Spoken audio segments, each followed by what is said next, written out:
وَنَزَعْنَا مَا فِي صُدُورِهِم مِّنْ غِلٍّ تَجْرِي مِنْ تَحْتِهِمُ الْأَنْهَارُ. സ്വർഗാവകാശികളായ ആളുകളുടെ ഹൃദയത്തിൽ നിന്ന് അല്ലാഹു തആല പക എന്ന് പറയുന്ന, വെറുപ്പ് എന്ന് പറയുന്ന ആ വൃത്തികെട്ട സ്വഭാവത്തെ അല്ലാഹു എടുത്തു മാറ്റുന്നു എന്ന്. സ്വർഗത്തിലേക്ക് പോകുന്ന ഒരാളുടെ ഹൃദയത്തിലും വെറുപ്പുണ്ടാവൂല, ഗിൽ എന്ന് പറയുന്ന ആ ദുസ്വഭാവം ഉണ്ടാവൂല എന്നാണ്. ആ ദുസ്വഭാവം ഉണ്ടെങ്കിൽ അയാൾ സ്വർഗത്തിൽ എത്തൂല്ല. വനസഅനാ മാ ഫീ സുദൂരിഹിം മിൻ ഗിൽ.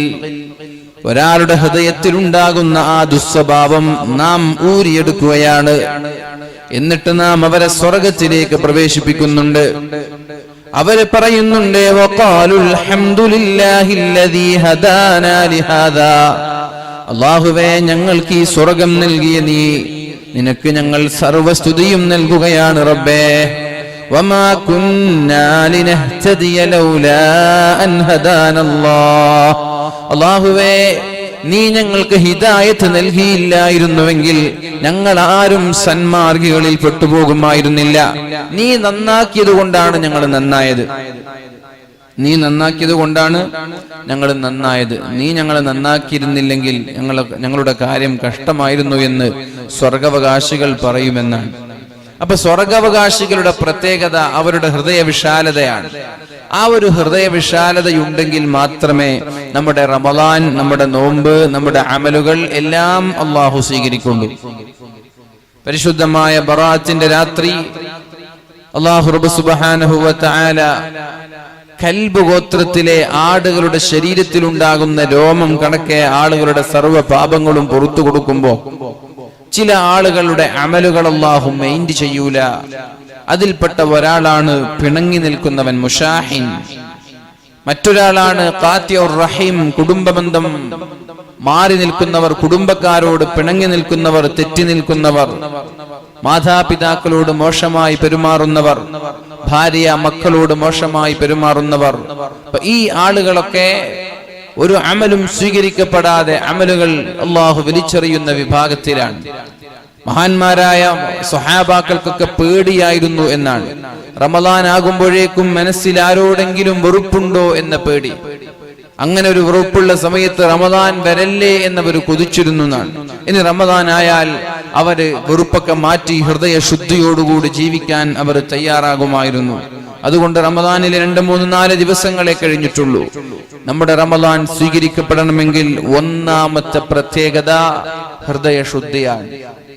വെറുപ്പില്ലാത്ത ഹൃദയം, പകയില്ലാത്ത ഹൃദയം, മനുഷ്യരോടും മൃഗങ്ങളോടും കാരുണ്യത്തിന്റെ, സ്നേഹത്തിന്റെ, സഹകരണത്തിന്റെ ഏറ്റവും ഉദാത്തമായ സ്വഭാവത്തോടുകൂടി പെരുമാറി നമ്മളാൽ കഴിയുന്ന സഹായ സഹകരണങ്ങൾ ചെയ്ത് ജീവിക്കലാണ് നമ്മുടെ ബാധ്യത. അല്ലാഹു റബ്ബ് സുബ്ഹാനഹു വ തആല തൗഫീഖ് നൽകി അനുഗ്രഹിക്കട്ടെ. ഈ പരിശുദ്ധമായ 10 അല്ലാഹുവിന്റെ കാരുണ്യം ചോദിക്കാനാണ് അല്ലാഹു തആല പറഞ്ഞത്. അല്ലാഹുമ്മ റഹംനി യാ അർഹമർ റഹീമീൻ. അല്ലാഹുവേ, നീ ഞങ്ങൾക്ക് കാരുണ്യം ചെയ്യണേ അല്ലാഹ്. അല്ലാഹുമ്മ റഹംനി യാ അർഹമർ റഹീമീൻ. അല്ലാഹുവേ, നീ ഞങ്ങൾക്ക് കാരുണ്യം ചെയ്യണേ അല്ലാഹ്. കാരുണ്യം ചോദിക്കേണ്ട 10ആണിത്. കാരുണ്യം ചോദിക്കുകയും വേണം, കാരുണ്യം ചെയ്യുകയും വേണം. യർഹമു മൻ ഫിൽ അർളി യർഹമുകും മൻ ഫിസ് സമാ. നിങ്ങൾ ഭൂമിയിലുള്ളവരോട് കാരുണ്യം ചെയ്താൽ ആകാശത്തുള്ളവർ നിങ്ങളോട് കാരുണ്യം ചെയ്യുമെന്ന് ശഫീഉനാ റസൂലുള്ളാഹി സ്വല്ലല്ലാഹു അലൈഹി വസല്ലം. ഭൂമിയിലുള്ളവരോട് നിങ്ങൾ കാരുണ്യം ചെയ്താൽ ആകാശത്തുള്ളവർ നിങ്ങളോട് കാരുണ്യം ചെയ്യുമെന്നാണ് പറഞ്ഞത്. ഇർഹമു മൻ ഫിൽ അർളി. ഭൂമിയിലുള്ളത് ആരാവാം? മനുഷ്യരാവാം, മൃഗങ്ങളാവാം, ആരുമാവാം. അവരോട് നിങ്ങൾ കാരുണ്യം ചെയ്താൽ അല്ലാഹു നിങ്ങളോടും കാരുണ്യം ചെയ്യും. അല്ലാഹുവിന്റെ കാരുണ്യം വിശാലമാണ്. വറഹ്മതി വസിഅത് കുല്ല ഷൈ. അല്ലാഹു അങ്ങനെയാണ് പറഞ്ഞത്, എന്റെ റഹ്മത്ത് വിശാലമാണ്. വറഹ്മതി, എന്റെ കാരുണ്യം ലോകത്ത് വ്യാപിച്ചു കിടക്കുകയാണ് എന്ന് പറയുമ്പോ ഉമ്മ മക്കളോട് ചെയ്യുന്ന കാരുണ്യം, തഖല്ലഖൂ ബിഅഖ്ലാഖില്ലാ എന്നാണ്. അല്ലാഹുവിന്റെ സ്വഭാവം നിങ്ങളും ഉൾക്കൊള്ളണമെന്നാണ്. അല്ലാഹുവിന്റെ സ്വഭാവം വളരെ പ്രധാനപ്പെട്ട പ്രത്യേകത റഹീം, അല്ലാഹു കാരുണ്യവാനാണ് എന്നുള്ളതാണ്. അർ റഹ്മാൻ അർ റഹീം, അല്ലാഹു കാരുണ്യവാനാണ്. നന്മ ചെയ്തവനും കാരുണ്യം ചെയ്യും, തിന്മ ചെയ്തവനും അല്ലാഹു കാരുണ്യം ചെയ്യും. അല്ലാഹുവിനോട് നന്ദി കാണിച്ചവനും കാരുണ്യം ചെയ്യും, നന്ദികേട് കാണിച്ചവനും അല്ലാഹു കാരുണ്യം ചെയ്യും. നമ്മളും അതുപോലെയാവാൻ ശ്രമിക്കണം. ഇങ്ങോട്ട് നന്ദി ചെയ്തവർക്ക് മാത്രം കാരുണ്യം കാണിക്കരുത്, നന്ദികേട് കാണിച്ചവർക്കും കാരുണ്യം ചെയ്യണം. അപ്പോഴാണ് നമ്മൾ ഒരു മനുഷ്യനായി മാറുക. നമ്മെ തകർക്കാനും പരാജയപ്പെടുത്താനും എത്രയോ ആളുകൾ ശ്രമിക്കുന്നുണ്ടാകും. നമ്മൾക്കെതിരെ ആരോപണങ്ങൾ ഉന്നയിക്കുന്നുണ്ടാകും. കുടുംബത്തില്, അയൽപക്കങ്ങളില്, നമ്മുടെ ചുറ്റുഭാഗങ്ങളിലൊക്കെ നമ്മുടെ ശത്രുക്കളായി, നമ്മൾ അറിയാതെ നമ്മുടെ ശത്രുക്കളായവർ കൂട്ടത്തിൽ നമ്മുടെ കൂടെ ഇരുന്ന് നമ്മുടെ കൂടെ ചിരിക്കും, നമ്മുടെ കൂടെ നടക്കും, നമ്മുടെ കൂടെ ഭക്ഷണം കഴിക്കും. പക്ഷേ നമ്മുടെ കാണാമറയത്തെത്തിയാൽ നമ്മുടെ ഒരു ശത്രുവിനെ പോലെ പെരുമാറി നമ്മൾക്കെതിരെ ആരോപണങ്ങൾ ഉന്നയിക്കാനും തകർക്കാനും ശ്രമിച്ചുകൊണ്ടിരിക്കുന്ന ആളുകൾ. പക്ഷേ അത്തരം ആളുകളെ തിരിച്ചറിഞ്ഞാൽ അതേ നാണയത്തിൽ തിരിച്ചടിക്കുന്നതിന് പകരം അവർക്കും കാരുണ്യം ചെയ്യാനുള്ള ആ വിശാല മനസ്കതയാണ് മുസ്ലിമെ നമ്മൾക്കുണ്ടാവേണ്ടത്. അല്ലാഹു ആ ഒരു ഹൃദയ വിശാലത നമ്മൾക്ക് നൽകട്ടെ. അങ്ങനെ ചില ഡബിൾ ഗെയിമിന്റെ ആളുകൾ ഉണ്ടാവും, നിങ്ങൾക്കൊക്കെ ഉണ്ടാവും അല്ലേ? നമ്മുടെ കൂടെ നിൽക്കും, നമ്മുടെ കൂടെ സഞ്ചരിക്കും, നമ്മുടെ കൂടെ യാത്ര ചെയ്യും, ഭക്ഷണം കഴിക്കും, ചിരിക്കും, ഷെയ്ക്ക് ഹാൻഡ് ചെയ്യും, മുസാഫഹത്ത് ചെയ്യും. നമ്മുടെ കണ്ണിന്റെ മറയത്തെത്തിയാൽ നമ്മൾക്കെതിരെയുള്ള കരുക്കൾ നിൽക്കുന്ന ചില ഡബിൾ ഗെയിമിന്റെ ആളുകൾ നിങ്ങൾക്കൊക്കെ ഉണ്ടാവും. അത്തരം സ്വഭാവക്കാരായ ആളുകളോട് പറയാണ്, ദയവ് ചെയ്തത് നിർത്തണം. മുഖം നോക്കി ന്യൂനതകൾ പറയാനുള്ള തന്റെ ഇടം കാണിക്കണം. നമ്മുടെ ന്യൂനതകൾ നമ്മളോടല്ലേ പറയേണ്ടത്? എന്റെ ന്യൂനത എന്നോട് പറയണം, എങ്കിലേ എനിക്ക് തിരുത്താൻ പറ്റുള്ളൂ. എന്റെ ന്യൂനത നിങ്ങളോട് വന്ന് പറഞ്ഞാൽ ഞാൻ അങ്ങനെ നന്നാവും, ഞാൻ അങ്ങനെ തെറ്റുകൾ തിരുത്തും. നിങ്ങളുടെ ന്യൂനതകൾ എന്നോട് വന്ന് പറഞ്ഞാൽ നിങ്ങൾ അങ്ങനെ നന്നാവും, നിങ്ങൾ അങ്ങനെ നിങ്ങളുടെ തെറ്റുകൾ തിരുത്തും. തെറ്റുകൾ കാണുമ്പോ തന്റെ അടുത്തോടെ മുഖം നോക്കി തിരുത്താനുള്ള ആർജവം കാണിക്കുന്നതിന് പകരം കൂടെ നിന്ന് ചെവി കടിക്കുന്ന ദുസ്വഭാവം നമ്മളിൽപ്പെട്ട ഒരാൾക്കും ഉണ്ടാവരുത്. അങ്ങനെ ഒരു ഡബിൾ ഗെയിമിന്റെ ആളുകളായി നമ്മൾ ആരും മാറരുത്. അത്തരം സ്വഭാവം നമ്മൾ മാറ്റി നിർത്തണം. മുഖം നോക്കി പറയണം. സ്നേഹവും ദേഷ്യവും ഒക്കെ മുഖം നോക്കി പ്രകടിപ്പിക്കാനുള്ള കെൽപ്പ് നമ്മൾക്കുണ്ടാവണം. മുഖം നോക്കി സ്നേഹം പ്രകടിപ്പിച്ച് ദൂരെ നിന്ന് നമ്മൾക്കെതിരെ തിരിയുന്നൊരു സ്വഭാവക്കാരായി മാറരുത് എന്ന് സാന്ദർഭികമായി ഉണർത്താൻ ഞാൻ ആഗ്രഹിക്കുകയാണ്. എന്റെ പ്രിയപ്പെട്ട മുഅ്മിനീങ്ങളെ, അല്ലാഹുവിന്റെ കാരുണ്യം നമ്മൾക്ക് ലഭിക്കണമെങ്കിൽ നമ്മളും കാരുണ്യം ചെയ്യണം. ജനങ്ങളിൽ അല്ലാഹുവിന് ഏറ്റവും ഇഷ്ടം ആരോടാണ് എന്ന് ചോദിച്ചാൽ ഒരുപക്ഷെ നിങ്ങൾ പറയും വലിയ സൂഫി വര്യന്മാരോടാണ് എന്ന്. പക്ഷെ ഞാൻ പറയും ചാരിറ്റി, സാമൂഹിക സേവനങ്ങൾ ചെയ്യുന്ന പ്രവർത്തകരോടാണ്, കാരുണ്യ പ്രവർത്തനങ്ങൾ ചെയ്യുന്ന, സോഷ്യൽ വർക്ക് ചെയ്യുന്ന, സാമൂഹിക സേവനങ്ങൾ ചെയ്യുന്ന പ്രവർത്തകരോടാണ് അല്ലാഹുവിന് ഏറ്റവും ഇഷ്ടം. അഹബ്ബുൻ നാസി ഇലല്ലാഹി അൻഫഉഹും ലിന്നാസ്.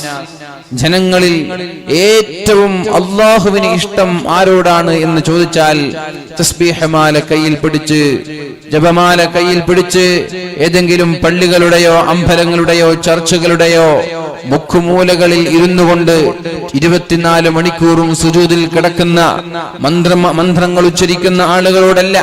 പുറത്തിറങ്ങി ജനങ്ങളുടെ വിഷമം മനസ്സിലാക്കി, ജനങ്ങളുടെ പ്രയാസങ്ങൾ മനസ്സിലാക്കി, ജനങ്ങളുടെ വീടാന്തരം കയറി കണ്ണീര് കുടിക്കുന്നവരുടെ കണ്ണീരൊപ്പണം, പട്ടിണി കിടക്കുന്നവരുടെ പട്ടിണി അകറ്റണം, വസ്ത്രം വാങ്ങാൻ കഴിയാത്തവർക്ക് വസ്ത്രം നൽകണം, കുടിക്കാൻ വെള്ളമില്ലാത്തവർക്ക് വെള്ളം നൽകണം, രോഗികളായ ആളുകളെ കൈകൊണ്ടും സമ്പത്ത് കൊണ്ടും ശരീരം കൊണ്ടും ചികിത്സിക്കണം, സഹായിക്കണം. ഇത്തരം ആളുകളെയാണ് പള്ളിയുടെ മെഹ്റാബുകളിൽ കിടന്ന് സുജൂദിൽ കിടന്ന് കണ്ണുനീർ വാർക്കുന്നവരെക്കാളും അല്ലാഹുവിന് ഇഷ്ടമെന്ന് നമ്മൾ മനസ്സിലാക്കുക.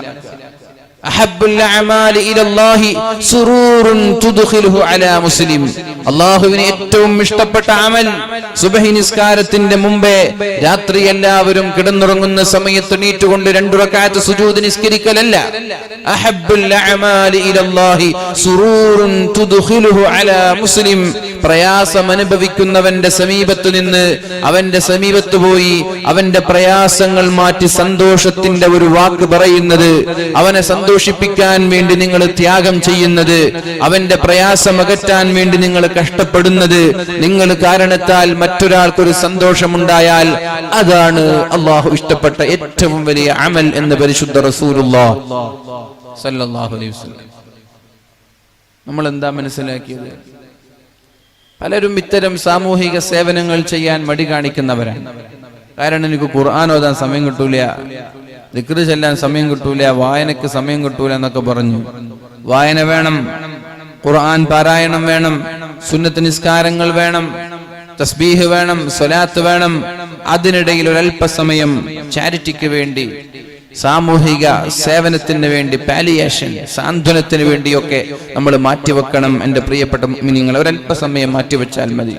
അതുകൊണ്ടുള്ള നേട്ടം എന്ത് എന്ന് ചോദിച്ചാൽ, നമ്മൾ മറ്റൊരാളെ സഹായിക്കുമ്പോൾ, ഒരു രോഗിയെ സഹായിക്കുമ്പോൾ അതുപോലെയുള്ള രോഗത്തിൽ നിന്ന് അള്ളാഹു നമ്മെ രക്ഷപ്പെടുത്തും. ഒരു രോഗിക്ക് മരുന്ന് വാങ്ങിക്കാനോ ഒരു രോഗിയെ ചികിത്സിക്കാനോ നമ്മൾ സഹായിച്ചാൽ അതുപോലെയുള്ള രോഗങ്ങളിൽ നിന്ന് അള്ളാഹു നമ്മെ രക്ഷപ്പെടുത്തും. ഒരു പട്ടിണി കിടക്കുന്നവന്റെ വിശപ്പകറ്റിയാൽ മരണം വരെ പട്ടിണിയിൽ നിന്ന് അള്ളാഹു നമ്മെ രക്ഷപ്പെടുത്തും. ഇതൊക്കെ നമ്മൾ ചെയ്താലുള്ള നേട്ടങ്ങൾ ഇതാണ്. നമ്മൾ ഏതൊക്കെ മേഖലകളിൽ സഹായിക്കുന്നുണ്ടോ അതുപോലെയുള്ള പ്രശ്നങ്ങളൊക്കെ നമ്മൾക്ക് വരാതെ അള്ളാഹു നമ്മെ സലാമത്താക്കും. അതുകൊണ്ട് എത്ര വലിയ മുതലാളിയാണെങ്കിലും, ഉസ്താദുമാരായാലും ആലിമീങ്ങളായാലും സാമൂഹിക സേവനം നമ്മുടെ ജീവിതത്തിൽ ഒരല്പമെങ്കിലും ചെയ്യാൻ നമ്മൾ തയ്യാറാവുക. അല്ലാഹു റബ്ബ് സുബ്ഹാനഹു വ തആല തൗഫീഖ് നൽകട്ടെ. റഹ്മത്താണ് വിഷയം, കാരുണ്യമാണ് വിഷയം. അള്ളാഹുവിന്റെ കാരുണ്യം ലഭിക്കണമെങ്കിൽ നമ്മൾ മറ്റുള്ളവർക്ക് കാരുണ്യം ചെയ്യുന്നവരാവുക. പരിശുദ്ധ റസൂലുള്ളാഹി സ്വല്ലല്ലാഹു അലൈഹി വസല്ലം മഹാന്മാരായ സ്വഹാബാക്കളോട് പഠിപ്പിക്കുകയുണ്ടായി, ലൻ യുദ്ഖില അഹദൻ അമലുഹുൽ ജന്നഹ, നിങ്ങളിൽപ്പെട്ട ഒരാളും നിങ്ങൾ ചെയ്ത അമലുകൾ കൊണ്ട് നാളെ സ്വർഗ്ഗത്തിൽ കടക്കാൻ പോകുന്നില്ല എന്ന്. നിങ്ങൾ ഒരാളും നിങ്ങൾ ചെയ്ത അമലുകൾ കൊണ്ട് സ്വർഗ്ഗത്തിൽ കടക്കാൻ പോകുന്നില്ല എന്ന്. സ്വാഭാവികമായി മഹാന്മാരായ സ്വഹാബാക്കൾക്ക് അത്ഭുതം തോന്നും. നിസ്കരിക്കാൻ പറഞ്ഞു രാത്രിയിൽ, സ്വല്ലൂ ബില്ലൈലി വന്നാസു നിയാം, ജനങ്ങളെല്ലാം ഉറങ്ങുമ്പോൾ നിങ്ങൾ 2 റക്അത്ത് നിസ്കരിച്ചാൽ, വഅത്ഇമു ത്വആം, നിങ്ങൾ ഭക്ഷണം നൽകിയാൽ, വഅഫ്ശു സലാം, നിങ്ങൾ സലാം പറഞ്ഞാൽ, വസുലിൽ അർഹാം, നിങ്ങൾ കുടുംബബന്ധം ചേർത്താൽ അല്ലാഹു തആല വളരെ എളുപ്പത്തിൽ സ്വർഗ്ഗം നൽകുമെന്നുള്ള ഹദീസ് പഠിപ്പിച്ചത് ഇതേ റസൂലുള്ളാഹി സ്വല്ലല്ലാഹു അലൈഹി വസല്ലമ തങ്ങളാണ്. തദ്ഖുലുൽ ജന്ന ബിസലാം, വളരെ എളുപ്പത്തിൽ സ്വർഗ്ഗത്തിൽ കിടക്കാമെന്നാണ് പറഞ്ഞത്. അതേ ഹബീബ് തന്നെയാണ് പറഞ്ഞത്, നിങ്ങൾ ചെയ്യുന്ന അമലുകൾ കൊണ്ട് നിങ്ങൾ ഒരിക്കലും നാളെ സ്വർഗ്ഗത്തിൽ കിടക്കാൻ പോകുന്നില്ല എന്ന്. വലാ അൻത യാ റസൂലല്ലാഹ്, നബിയെ നിങ്ങളും നാളെ സ്വർഗ്ഗത്തിൽ എത്തൂലേ എന്ന് ചോദിച്ചു. നബിയെ നിങ്ങളും നാളെ സ്വർഗ്ഗത്തിൽ എത്തൂലേ എന്ന് ചോദിച്ചു. അല്ലാഹുവിന്റെ ഹബീബ് പറഞ്ഞു, ലാ, ഞാനും നാളെ എന്റെ അമല് കൊണ്ട് സ്വർഗ്ഗത്തിലെത്തൂല. ഇല്ലാ അയ്യതഗമ്മദനി അല്ലാഹു ബിഫദ്ലിൻ വറഹ്മ, അല്ലാഹുവിന്റെ ഫദ്ലും അല്ലാഹുവിന്റെ കാരുണ്യവും ഇല്ലാതെ ഞാനും നാളെ സ്വർഗ്ഗത്തിലെത്തൂല എന്നാണ് പറഞ്ഞത്. അപ്പോൾ ഒരാൾ സ്വർഗ്ഗത്തിലെത്തണമെങ്കിൽ അല്ലാഹുവിന്റെ റഹ്മത്ത് നിർബന്ധമാണ്, അല്ലാഹുവിന്റെ കാരുണ്യം നിർബന്ധമാണ്. മുഅ്മിനീങ്ങളെ, സ്വർഗ്ഗം ലഭിക്കണമെങ്കിൽ അല്ലാഹുവിന്റെ കാരുണ്യം നിർബന്ധമാണ്. ആ കാരുണ്യം ലഭിക്കാനാണ് ജനങ്ങളോട് കാരുണ്യം ചെയ്യാൻ പറഞ്ഞത്. പരിശുദ്ധ റസൂലുള്ളാഹി സ്വല്ലല്ലാഹു അലൈഹി വസല്ലം ഒരു പ്രവാചകനായി പള്ളിയിൽ ഇരുന്നതല്ല, ജനങ്ങളുടെ ജനങ്ങൾക്ക് വേണ്ടി സാമൂഹിക സേവനങ്ങൾ ചെയ്തവരാണ് പരിശുദ്ധ റസൂലുള്ളാഹി സ്വല്ലല്ലാഹു അലൈഹി വസല്ലം. എത്രയോ ജനങ്ങളുടെ കണ്ണീരൊപ്പാൻ അല്ലാഹുവിന്റെ ഹബീബ് ഊണും ഉറക്കുമില്ലാതെ അവർക്ക് വേണ്ടി നടന്നിട്ടുണ്ട്, അവർക്ക് വേണ്ടി കഠിനാധ്വാനം ചെയ്തിട്ടുണ്ട്. നബിതങ്ങൾ പറയുകയാണ്, നാളെ സ്വർഗം ലഭിക്കണമെങ്കിൽ അമല് കൊണ്ട് ഒരാളും രക്ഷപ്പെടുമെന്ന് വിചാരിക്കേണ്ട. അള്ളാഹുവിന്റെ കാരുണ്യം നിർബന്ധമാണ്, അള്ളാഹുവിന്റെ റഹ്മത്ത് നിർബന്ധമാണ്. എന്നിട്ട് നബിതങ്ങൾ പറഞ്ഞു, വലാ യതമന്നയന്ന അഹദകുമുൽ മൗത്ത്, നിങ്ങൾ ആരും മരണത്തെ കൊതിക്കാൻ പാടില്ല, മരണത്തെ കൊതിക്കരുത്. SSLC +2 എക്സാമുകൾ കഴിഞ്ഞപ്പോൾ ഒരുപാട് വിദ്യാർത്ഥികൾ ആത്മഹത്യ ചെയ്യുന്ന വാർത്തകൾ വായിക്കാനിടയായി. SSLCയുടെ പരാജയം കൊണ്ട് ജീവിതം തീർന്നുപോയോ? ഹയർ സെക്കൻഡറിയിൽ പരാജയപ്പെട്ട ജീവിതം തീർന്നുപോയോ? ഇന്ന് ലോകത്തുള്ള വളരെ പ്രഗത്ഭരായ നേതാക്കന്മാരുടെയൊക്കെ ജീവചരിത്രം പഠിച്ചു നോക്കൂ. അവരൊക്കെ SSLCയിലും +2 ഫുൾ A+ വാങ്ങിച്ചവരാണോ അല്ലേ എന്ന്. അതിലൊന്നും ഒന്നുമില്ല. നമ്മൾ വിജയിക്കുന്നു. 100 പേര് എക്സാം എഴുതിയാൽ 98.5 ആളുകളും പരീക്ഷയിൽ പാസ്സാവുന്നുണ്ട്. 100 ആള് പരീക്ഷ എഴുതിയാൽ 98.5 ആളുകളും, അഥവാ 1.5 ആളാണ് തോൽക്കുന്നത്, ബാക്കി 98 ആളും വിജയിക്കുന്നുണ്ട്. 100-ൽ ഒരാളാ തോൽക്കുന്നത്, ബാക്കി എല്ലാവരും വിജയിക്കുന്നുണ്ട്. ഈ പരീക്ഷയിൽ തോറ്റുപോയതിന്റെ പേരിൽ അല്ലെങ്കിൽ A+ കിട്ടാത്തതിന്റെ പേരിലൊന്നും ജീവിതം അവസാനിപ്പിക്കരുത്. ജീവിതം തുടങ്ങുന്നേയുള്ളൂ എന്ന് മനസ്സിലാക്കിക്കൂടെ? അത് വലിയൊരു സംഭവമായി രക്ഷിതാക്കൾ കാണുകയും ചെയ്യരുത്. SSLC എന്നൊക്കെ പറഞ്ഞല്ലോ, ഒന്നും പറയണ്ട, കുട്ടികൾക്ക് കളിയില്ല, കല്യാണമില്ല, ഒന്നുമില്ല. പിന്നെ 1 വർഷക്കാലം ടൈറ്റ് നമ്മുടെ മിലിറ്ററി പട്ടാള രീതിയിലുള്ള പരിശീലനമാണ് SSLCക്കും ഹയർ സെക്കൻഡറിക്കൊക്കെ വേണ്ടി നൽകുന്നത്. അതൊക്കെ അവർ റിലാക്സ് കൊടുത്ത് അവർ പഠിച്ചോളൂ, അതൊന്നും വലിയ വിഷയമല്ല. അതിന് വെറുതെ കുറെ ട്യൂഷനൊക്കെ കൊടുത്ത് ആകെ കുട്ടികളെ സ്ട്രെസ് ഏൽപ്പിക്കരുത്. കുട്ടികളുടെ ആ വളർച്ചയെ അത് മുരടിപ്പിക്കരുത്, അത്തരം ട്രെയിനിങ് ഒക്കെ. അപ്പം അതുകൊണ്ട് സ്വാഭാവികമായി 9ാം ക്ലാസ് എങ്ങനെയാണോ അതുപോലെ 10ാം ക്ലാസ്സിനെ കണ്ടാൽ മതി. സ്വാഭാവികമായിട്ട് എല്ലാവരും പാസ്സാവും. ഇനി തോറ്റുപോയാൽ അതിൻ്റെ പേരിൽ കുട്ടികളെ കുറ്റപ്പെടുത്തുകയും ചെയ്യരുത്. അവർക്ക് ഇനി അവസരങ്ങളില്ലേ? തോറ്റുപോയാൽ വിജയിക്കാൻ ഇനിയും അവസരങ്ങളില്ലേ? പരാജയം എന്നുള്ളത് വിജയത്തിന്റെ ചവിട്ടുപടിയാണ് എന്നല്ലേ? അപ്പൊ അവർക്ക് ഇനിയും അവസരം നൽകുക. അതിന്റെ പേരിലൊന്നും കുട്ടികളെ ആക്ഷേപിക്കരുത്. A+ ഇഷ്ടപ്പെട്ടാൽ അല്ലെങ്കിൽ മാർക്ക് കുറഞ്ഞു പോയാലൊന്നും ആക്ഷേപിക്കരുത്. കുട്ടികൾ വിജയിച്ചാൽ മതി. വെറുതെ അനാവശ്യമായി അവരെ നിങ്ങൾ എന്ത് ചെയ്യരുത്. ഇത്തരം വിഷയങ്ങളൊക്കെ പറഞ്ഞ് ടെൻഷൻ, സ്ട്രെസ്, ഇതുപോലെയുള്ള അവരുടെ വളർച്ചയെ മുരടിപ്പിക്കുന്ന സ്വഭാവ പ്രവർത്തനങ്ങൾ നിങ്ങളുടെ ഭാഗത്ത് നിന്നുണ്ടാവരുത്. ഇൻഷാ അല്ലാഹു പരീക്ഷയിലുള്ള ആളുകൾക്കും വിജയം ഉണ്ടായില്ലേ? ഇനിയും നമ്മുടെ മക്കൾക്കൊക്കെ അല്ലാഹു ബുദ്ധിശക്തിയും ഓർമ്മശക്തിയും നൽകി അല്ലാഹു അനുഗ്രഹിക്കട്ടെ. അപ്പൊ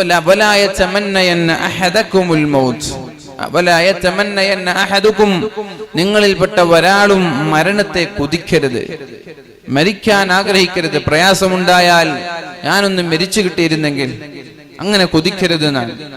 ഞാനൊന്ന് മരിച്ചിരുന്നുവെങ്കിൽ, ആ രീതിയിലുള്ള മരണത്തെ ഒരിക്കലും നിങ്ങൾ ആഗ്രഹിക്കരുത് എന്ന് പരിശുദ്ധ റസൂലുള്ളാഹി സ്വല്ലല്ലാഹു അലൈഹി വസല്ലം.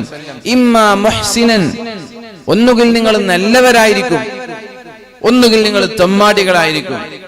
നല്ലവരായാലും മരണത്തെ കൊതിക്കരുത്, തെമ്മാടികളായാലും മരണത്തെ കൊതിക്കരുത്. എന്തുകൊണ്ട്? റസൂലുള്ളാഹി സ്വല്ലല്ലാഹു അലൈഹി വസല്ലം പറഞ്ഞു, ഇമ്മാ മുഹ്സിനൻ ഫലഅല്ലഹു അയസ്ദാദ ഖൈറാ. നല്ല ഒരാളാണെങ്കിൽ അയാൾക്ക് ഇനിയും നന്മ ചെയ്യാൻ അവസരമുണ്ടാവൂലേ? നല്ല ഒരാളാണ്, അയാൾ മരണത്തെ കൊതിക്കാൻ പാടില്ല. അയാൾക്ക് ഒരു റമദാൻ കൂടി കൂടുതൽ ലഭിച്ചാൽ 83 വർഷത്തെ അമലുകൾ വെറുതെ കിട്ടുകയാണല്ലോ, അല്ലെ? ഒരു റമദാൻ എന്ന് പറഞ്ഞാൽ 83 വർഷം അമൽ ചെയ്തതിന്റെ പ്രത്യേകതയല്ലേ? 25 വയസ്സായ ഒരാൾക്ക് ഒരു റമദാൻ കിട്ടുമ്പോ 25 + 83 ആയുസ് കൂടി അയാൾക്ക്. മനസ്സിലാകുന്നുണ്ടോ? 83 ആയുസ് കൂടി. അങ്ങനെ ഒരു 10 റമദാൻ കിട്ടിയാൽ 830 ആയുസ് കൂടി. 10 റമദാൻ ഒരാൾക്ക് സ്വീകാര്യമായ റമദാൻ ലഭിച്ചാൽ, ലൈലത്തുൽ ഖദ്ർ ലഭിച്ചാൽ 830 വയസ്സായ ആൾക്ക്. 20 റമദാൻ കിട്ടിയാൽ 1600 ആയി. ഇങ്ങനെ നിങ്ങൾ കാൽക്കുലേഷൻ ചെയ്തോളൂ. 60 വയസ്സുവരെ 70 വയസ്സുവരെ സ്വീകാര്യമായ റമദാൻ ലഭിക്കുന്ന ആളുകൾക്ക് 500 ആയിരക്കണക്കിന് വയസ്സിന്റെ അമലയാളുടെ കയ്യിലുണ്ട്. അപ്പൊ നല്ല ഒരാളാണെങ്കിൽ എന്നെ ഒന്ന് മരിപ്പിക്കണേ, ഞാനൊന്ന് മരിച്ചോട്ടെ എന്ന് ആഗ്രഹിക്കരുത്. കാരണം ഫലഅല്ലഹു അയ്യസ്ദാദ ഖൈറാ, അയാളിൽ ഒരുപാട് നന്മകൾ ഇനിയും വർദ്ധിക്കാനുണ്ട്. റസൂലുള്ളാഹി സ്വല്ലല്ലാഹു അലൈഹി വസല്ലം പറഞ്ഞു, ഖൈറുക്കും, നിങ്ങളിൽ ഏറ്റവും നല്ലവൻ ആരാണെന്നറിയുമോ? നിങ്ങളിൽ ഏറ്റവും നല്ലവർ ആരാണ്?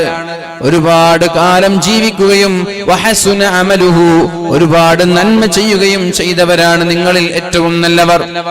സാദ ഉംറുഹു, ഒരാളുടെ വയസ്സ് വർദ്ധിക്കുകയും ഒരുപാട് കാലം ജീവിക്കാൻ അവസരം ലഭിക്കുകയും ചെയ്തു. ആ കാലമത്രയും നന്മ ചെയ്ത് ജീവിച്ചാൽ ആയുസ് വർദ്ധിച്ചവനാണ് നമ്മളിൽ ഏറ്റവും നല്ലവൻ. 100-120 വയസ്സ് വരെ ജീവിക്കാൻ ഒരാൾക്ക് ചാൻസ് ഉണ്ടായി. ആ കാലമത്രയും അയാൾ നന്മ ചെയ്താൽ അയാളാണ് അല്ലാഹുവിന്റെ അടുത്ത് ഏറ്റവും നല്ലവൻ. അതുകൊണ്ട് നല്ലവരായ ആളുകൾ മരണത്തെ കൊതിക്കാൻ പാടില്ല.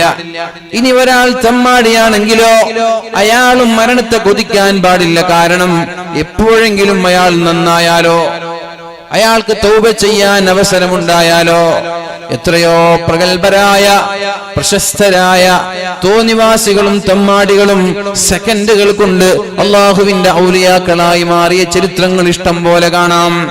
മഹാനായ ഉമർ ഇബ്നുൽ ഖത്താബ് റളിയല്ലാഹു അൻഹു, ആർക്കാണ് അറിയാത്തത്? ഒക്കാദ ചന്തയുടെ ഒരു ക്രൂരനായ ആളുകൾ തന്നെ അദ്ദേഹം കടന്നു വരുമ്പോൾ പേടിക്കാറുണ്ടായിരുന്നു. അത്രയും വലിയൊരു ചമ്മാടി എന്ന് പറയുന്ന ആ ഒരു സ്ഥാനത്ത് നിന്നാണ് അള്ളാഹുവിന്റെ ഹബീബ് സ്വർഗം കൊണ്ട് സന്തോഷ വാർത്ത അറിയിച്ച പ്രഗത്ഭനായ ഇസ്ലാമിക ചരിത്രത്തിലെ ഖലീഫയായി മാറിയത് മഹാനായ ഫുളൈൽ ഇബ്നു ഇയാദ് റളിയല്ലാഹു അൻഹു. ഇതുപോലെ ലോക ചരിത്രങ്ങൾ പരിശോധിച്ചു നോക്കുമ്പോൾ എത്രയോ മഹാന്മാരായ ഔലിയാക്കന്മാർ, അവരുടെ ഗതകാല ചരിത്രങ്ങൾ വളരെ മോശമായിരുന്നു.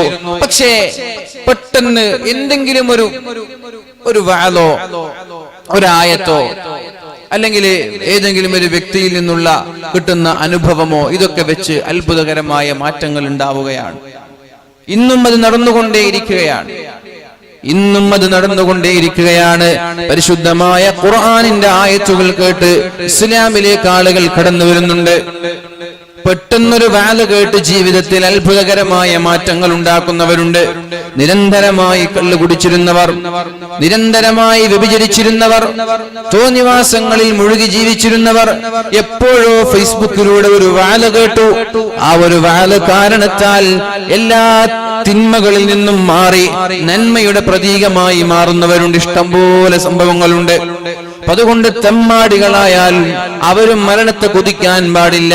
ഏതെങ്കിലും ഒരു നല്ല സമയം അവർക്ക് വന്നാൽ അവർ നന്നാവാൻ അവസരമുണ്ടല്ലോ, അവരിനിയും നന്നാവാൻ സാധ്യതയുള്ളത് കൊണ്ട് മരണത്തെ കൊതിക്കരുത് എന്ന് പരിശുദ്ധ റസൂലുള്ളാഹി സ്വല്ലല്ലാഹു അലൈഹി വസല്ലം.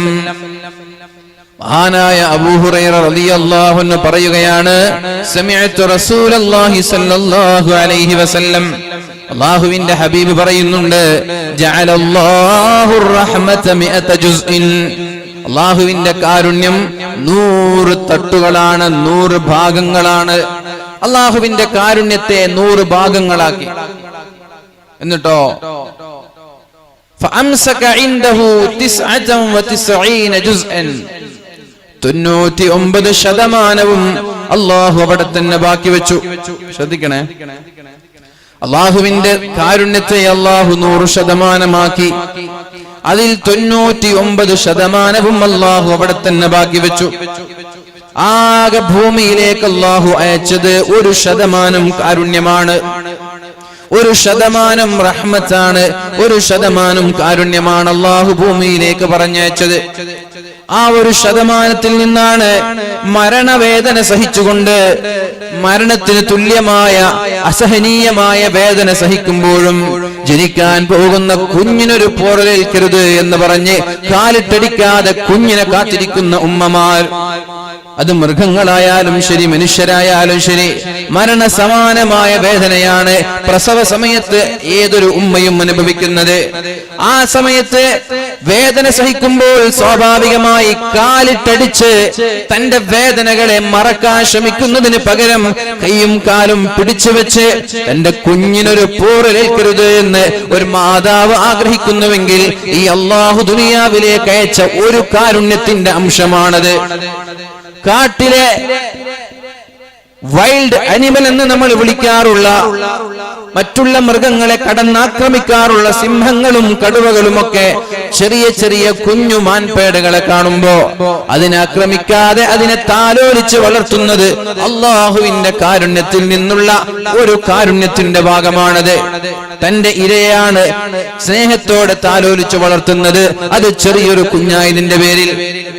ഈ രീതിയിൽ അള്ളാഹുവിന്റെ കാരുണ്യമാണത്. കഴിഞ്ഞ വർഷം വലിയൊരു പ്രളയമുണ്ടായപ്പോൾ കേരളം മുഴുവനും നമ്മുടെ ജീവിതത്തിന്റെ വിലപ്പെട്ട എല്ലാ വസ്തുക്കളും വലിയ കണ്ടെയ്നറുകളിലായി, വലിയ വാഹനങ്ങളിലായി പ്രളയബാധിത മേഖലകളിലേക്ക് പറഞ്ഞയച്ചത്. എത്രയോ ആളുകൾ കോടിക്കണക്കിന് രൂപയുടെ സഹായങ്ങൾ ചെയ്തത്, എത്രയോ ആളുകൾ ജീവിതം പോലും പണയം വെച്ചുകൊണ്ട് കഷ്ടപ്പെടുന്ന ആളുകളെ വെള്ളത്തിൽ നിന്ന് രക്ഷപ്പെടുത്തിയത് അള്ളാഹു ഭൂമിയിലേക്ക് പറഞ്ഞയച്ച കാരുണ്യത്തിൽ നിന്നാണ്. എന്നാൽ ഭൂമിയിലേക്ക് അയച്ചത് 1%, 99% അവിടെ ബാക്കിയാണ്.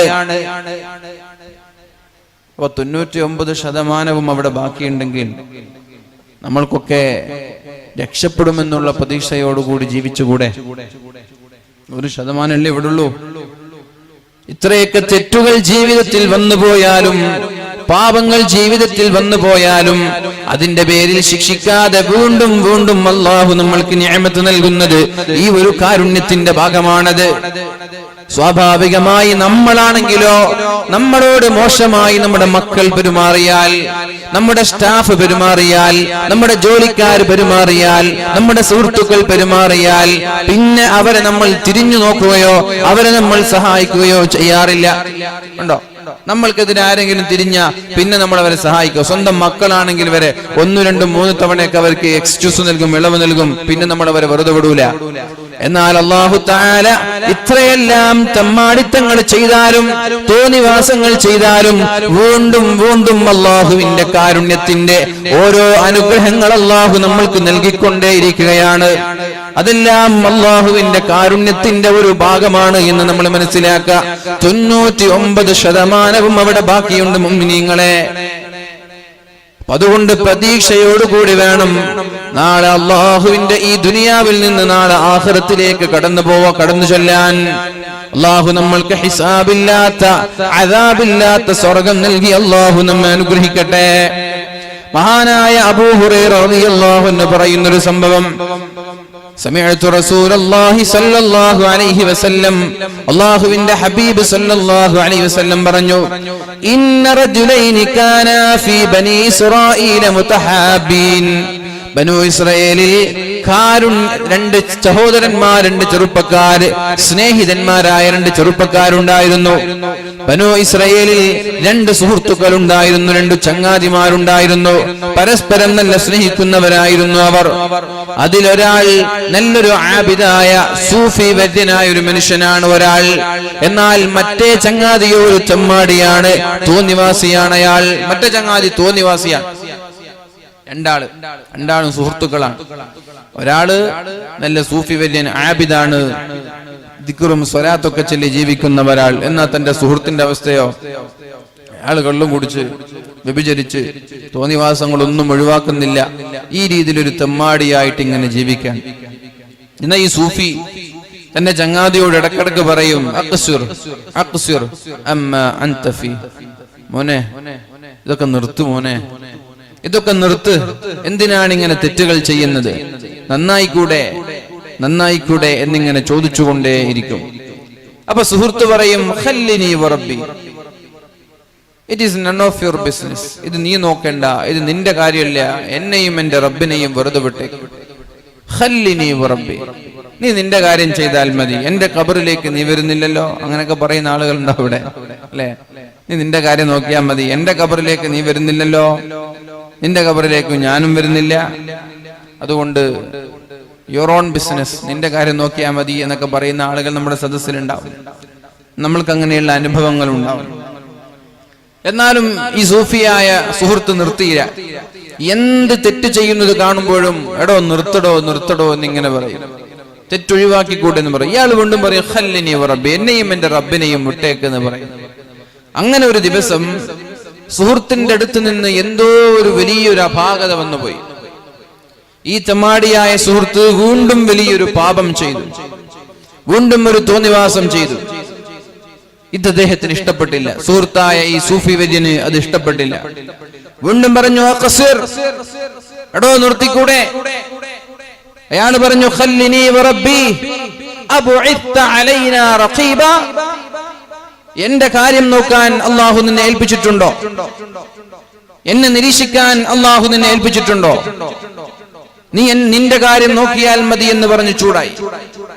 അപ്പൊ സൂഫി വര്യൻ ഒരു വാക്ക് പറഞ്ഞു, വല്ലാഹ്, അല്ലാഹുവാണേ സത്യം, ലാ യഗ്ഫിറുല്ലാഹു ലക അബദാ, അല്ലാഹു നിനക്കൊരിക്കലും പുറത്തു തരൂല, അല്ലാഹു നിനക്കൊരിക്കലും മാപ്പ് നൽകൂല, നിന്നെ ഒരിക്കലും അല്ലാഹു സ്വർഗത്തിൽ പ്രവേശിപ്പിക്കൂല എന്നൊക്കെ നമ്മൾ പറയില്ലേ. നീ ഒരിക്കലും സ്വർഗത്തിന് കിടക്കൂലോ എന്നൊക്കെ പറയില്ലേ. നിനക്കൊരിക്കലും അല്ലാഹു മാപ്പ് തരൂല എന്നൊക്കെ പറയില്ല. അങ്ങനെയൊന്നും പറയരുത്. നമ്മള് എങ്ങനെയാ പറയാ അല്ലാഹു മാപ്പ് തരൂല എന്ന് നമ്മൾ എങ്ങനെ തീരുമാനിക്കുക? അല്ലാഹു സ്വർഗം കൊടുക്കൂല എന്ന് നമ്മൾ എങ്ങനെയാ തീരുമാനിക്കുക? ഒരിക്കലും നമ്മുടെ നാവിൽ നിന്ന് അങ്ങനെ ഒരു വാക്ക് വന്നു പോവരുത്. ഇദ്ദേഹം പറഞ്ഞു വല്ലാഹ്, അല്ലാഹുവാണേ സത്യം, ലാ യഗ്ഫിറുല്ലാഹു ലക അബദാ, അല്ലാഹു നിനക്കൊരിക്കലും പുറത്തു തരൂല എന്ന് പറഞ്ഞു. ലാ യുദ്ഖിലുകല്ലാഹുൽ ജന്നത അബദാ, അല്ലാഹു നിന്നെ ഒരിക്കലും സ്വർഗ്ഗത്തിൽ പ്രവേശിപ്പിക്കൂല എന്നും പറഞ്ഞു. ഇത് അല്ലാഹുവിന് ഇഷ്ടപ്പെട്ടില്ല. ഫബഅസല്ലാഹു ഇലൈഹിമാ മലക്കൻ, അല്ലാഹു തആല രണ്ട് പേരിലേക്കും റൂഹ് പിടിക്കാൻ വേണ്ടി അസ്റായീലിനെ അല്ലാഹു പറഞ്ഞേക്കുകയാണ്.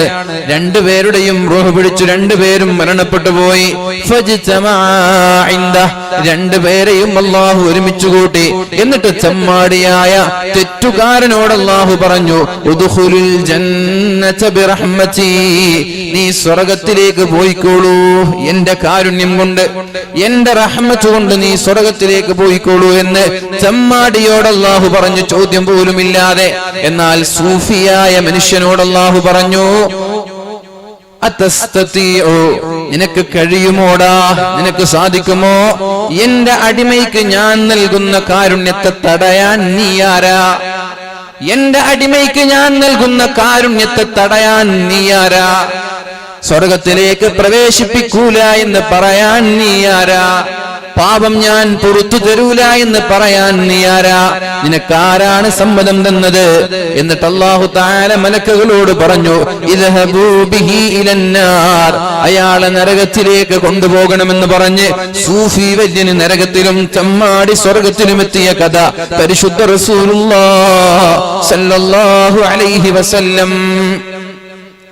ആരെയും നമ്മൾ എന്ത് ചെയ്യണ്ട, സ്വർഗക്കാരനും ആക്കണ്ട, നരകക്കാരനും ആക്കണ്ട. കഴിയുന്നെങ്കിൽ എല്ലാവരും സ്വർഗക്കാരനായിക്കോട്ടെ, എല്ലാവരും സ്വർഗത്തിൽ പോയിക്കോട്ടെ, അല്ലെ? അതല്ലേ നല്ലത്. ആരെങ്കിലും നരകത്തിൽ കിടന്നത് കൊണ്ട് എനിക്കും നിങ്ങൾക്കും വല്ല നേട്ടമുണ്ടോ? ഞാൻ നരകത്തിൽ കിടന്നാൽ നിങ്ങൾക്ക് എന്തെങ്കിലും നേട്ടമുണ്ടോ? ഞാൻ സ്വർഗത്തിൽ കിടന്നാൽ നിങ്ങൾക്ക് ചിലപ്പോൾ നേട്ടം ഉണ്ടാകും. എവിടെങ്കിലും വാലിന്റെ സദസ്സിൽ പങ്കെടുത്ത ആളാണ് പടച്ചോനെ, അയാളെ രക്ഷപ്പെടുത്തണമെന്ന് പറഞ്ഞാൽ നിങ്ങൾ രക്ഷപ്പെടും. അല്ലാതെ ഞാൻ നരകത്തിൽ കടന്നതുകൊണ്ട് നിങ്ങൾക്ക് എന്താ? നിങ്ങൾ നരകത്തിൽ കടന്നതുകൊണ്ട് എനിക്കെന്താ? അതുകൊണ്ട് ആരെയും നരകത്തിൽ കിടക്കാനോ നരകത്തിന്റെ ടിക്കറ്റ് കൊടുക്കാനോ നമ്മൾ നിൽക്കരുത്. അയാൾക്ക് പടച്ചോൻ ഒരിക്കലും പുറത്തു കൊടുക്കൂല കേട്ടോ. അങ്ങനൊന്നും നമ്മൾ പറയരുത്. അള്ളാഹു പുറത്തു കൊടുക്കും. അള്ളാഹുവിന് എന്താ മുഅ്മിനീങ്ങളെ? നമ്മളൊരു കള്ളു കുടിച്ച പടച്ചോൻ എന്താ? നമ്മളൊരു വ്യഭിചരിച്ച പടച്ചോൻ എന്താ? അള്ളാഹു ഒരൊറ്റൊരു ഡിമാൻഡേ പറയുന്നുള്ളൂ. ഇൻഷാ അല്ലാഹ് ആ വിഷയം ഞാൻ വിശദീകരിക്കാം. മഹാനായ അബൂ ഹുറൈറ റളിയല്ലാഹു അൻഹു പറയുന്നുണ്ട്, അയാളുടെ ഒരൊറ്റൊരു വാക്കാണ് അയാളെ നശിപ്പിക്കാൻ കാരണം. ഏതാണ് ആ വാക്ക്? അയാൾ ഒരു വാക്ക് പറഞ്ഞു, ലതകല്ലമ ബികലിമത്തിൻ ഔ ബഖത ദുനിയാഹു വആഖിറതഹു, അയാളുടെ ദുനിയാവും ആഖിറവും നഷ്ടപ്പെടാൻ കാരണമായത് അല്ലാഹു നിനക്കൊരിക്കലും പുറത്തു തരൂല എന്ന് പറയുന്ന ആ വാക്കായിരുന്നു. അല്ലാഹു നിന്നെ ഒരിക്കലും സ്വർഗത്തിൽ പ്രവേശിപ്പിക്കൂല എന്ന് പറഞ്ഞ വാക്കായിരുന്നു അല്ലാഹു സൂഫി വര്യനെ ദുനിയാവും ആഖിറവും നഷ്ടപ്പെടുത്താൻ കാരണം. അതുകൊണ്ട് തെറ്റു ചെയ്യുന്ന ഒരാളെ തിരുത്തരുത് എന്നല്ല ഞാൻ പറയുന്നത്. തെറ്റു ചെയ്യുന്നവരോട് തെറ്റിൽ നിന്ന് മാറി നിൽക്കാൻ പറയണം. പക്ഷേ എന്നിട്ടും മാറി നിന്നില്ലെങ്കിൽ നീ ഒരിക്കലും നന്നാവൂല എന്ന് നമ്മൾ പറയരുത്. നീ ഒരിക്കലും ഗുണം പിടിക്കൂല എന്നും നമ്മൾ പറയരുത്. നമ്മൾ കഴിവിന്റെ പരമാവധി ഉപദേശിച്ചുകൊണ്ടേയിരിക്കുക.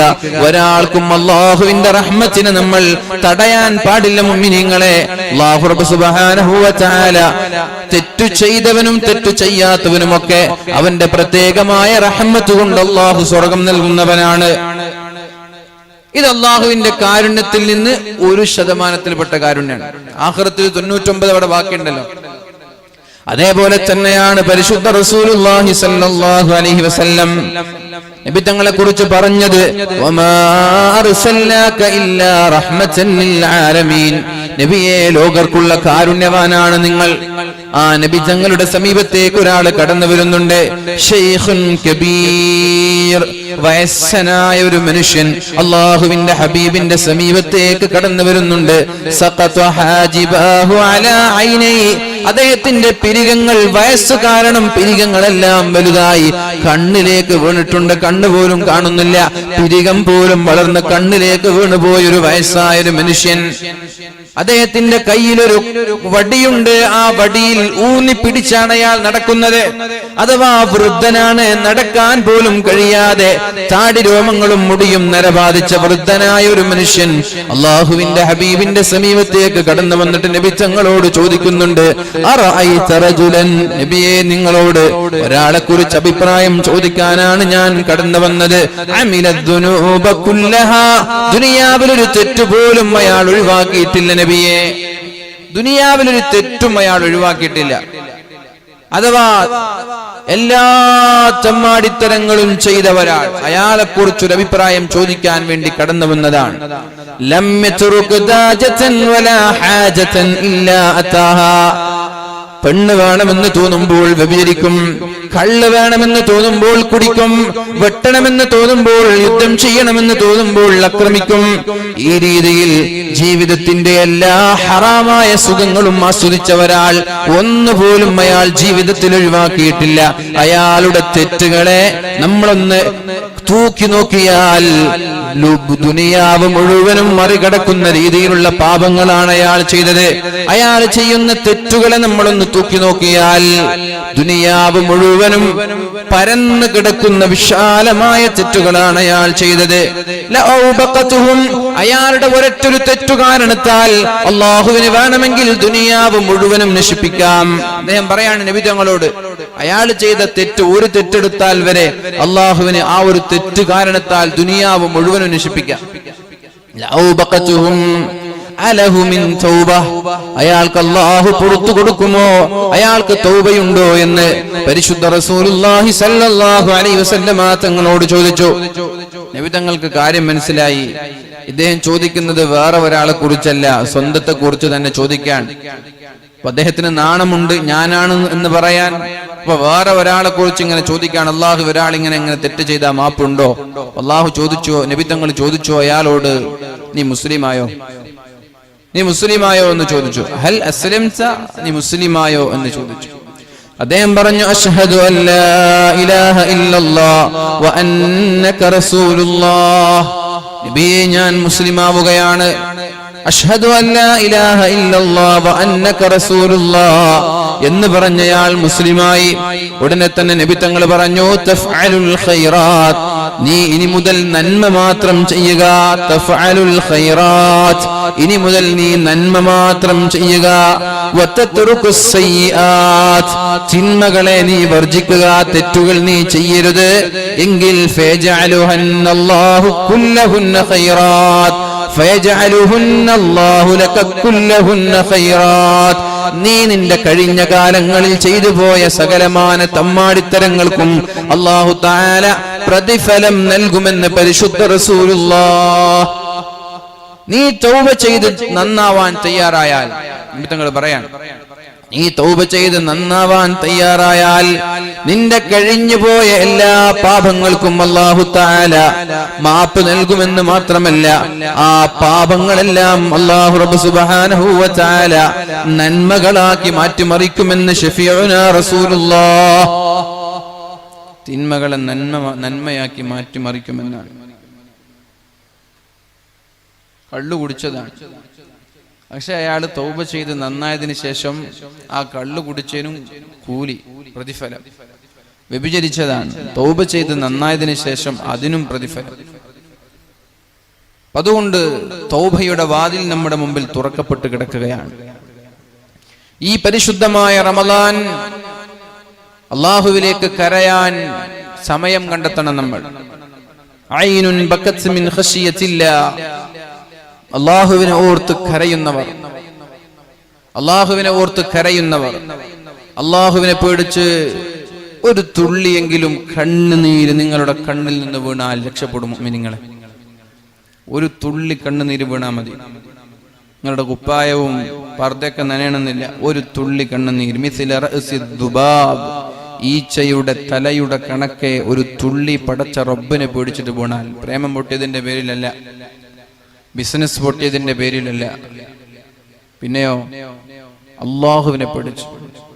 ആളുകൾക്കിടയിൽ ഇപ്പൊ വേളൊക്കെ പറയുമ്പോൾ ചിലപ്പോൾ നരകം കബറൊക്കെ പറയുമ്പോൾ അറിയാതെ കണ്ണിൽ നിന്ന് കണ്ണുനീരൊക്കെ വരും. അതൊന്നുമല്ല, ഒറ്റയ്ക്കിരുന്നിട്ട്, ഒറ്റയ്ക്ക് രാത്രി എല്ലാവരും ഉറങ്ങുമ്പോൾ ഒന്ന് എണീറ്റ് നിന്നിട്ട് ജീവിതത്തിൽ വന്നുപോയ എല്ലാ പാപങ്ങളെയും കുറിച്ച് ആലോചിക്കാൻ കരച്ചിൽ വരും. ജീവിതത്തിൽ വന്നുപോയ എല്ലാ പാപങ്ങളെയും കുറിച്ച് ആലോചിച്ച്, ജീവിതത്തിൽ വന്നുപോയ തെറ്റുകളെ കുറിച്ചൊക്കെ ആലോചിച്ച്, അതിന് അല്ലാഹു നൽകുന്ന ശിക്ഷ, ഖബറുകളിലെ ശിക്ഷ, നരകത്തിന്റെ ശിക്ഷ, വിശാലമായി നീണ്ടുകിടക്കുന്ന 50,000 വർഷത്തിന്റെ ദൈർഘ്യമുള്ള മഹ്ശറയുടെ ശിക്ഷ, ഇതെല്ലാം ഓർത്ത് നമ്മുടെ ശിക്ഷയും നമ്മുടെ തെറ്റുമൊന്ന് കമ്പയർ ചെയ്ത് ഒന്ന് മനമുരുകി പടച്ച റബ്ബിനെ ഓർത്ത് കരഞ്ഞാൽ ഒരു തെറ്റും അവിടെ ബാക്കിയുണ്ടാവില്ല, ഒരു തെറ്റും അവിടെ ബാക്കിയുണ്ടാവില്ല. ഇതിന്റെ പേരിൽ നാളെ അല്ലാഹുവിനോട് സ്വർഗ്ഗം ചോദിച്ചു വാങ്ങാൻ വരെ നമ്മൾക്ക് അവസരമുണ്ട്.